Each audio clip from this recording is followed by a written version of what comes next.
In today's video, I'm going to teach you how to add a Facebook pixel to your Godaddy website.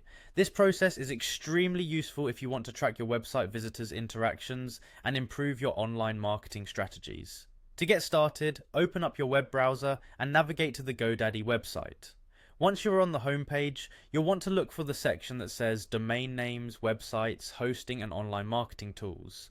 This section is your hub for all things related to managing your Godaddy products. After locating this section, the next step is to access your products. For this, click on the Products button. You should be able to see a list of all the different domains and websites you have registered with Godaddy. Scroll through this list and select the website you'd like to add a Facebook pixel to. Upon selecting your website, you'll arrive at its dedicated management page. Here, look for the option that says Edit Website. Selecting this option will direct you to a workspace where you can make changes and add features to your Godaddy site. This is where we'll incorporate the Facebook pixel. Now that you're in the editor, find the Settings tab. The Settings section is crucial as it gives you control over various aspects of your website, including integration tools like the Facebook pixel, so go ahead and click on it. Within the settings menu, you'll see several options listed, but your focus should be on finding the option labeled Metapixel. The Metapixel is essentially what Facebook uses to collect data on your website.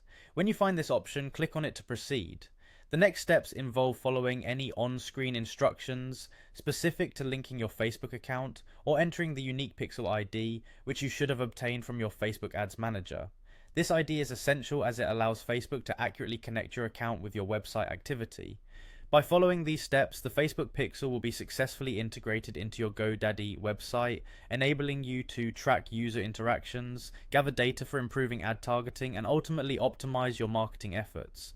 Once everything is connected and saved, you might want to double check to ensure the pixel is working correctly. And there you have it, you've now learned how to add a Facebook pixel to your Godaddy website. With this tool in place, you can start gaining valuable insights into your site's performance and the behavior of your visitors. This information can be a game changer for refining your marketing strategies and driving better outcomes for your business. If you have any questions, feel free to check the comments section below. Thank you for watching and don't forget to subscribe for more helpful tutorials.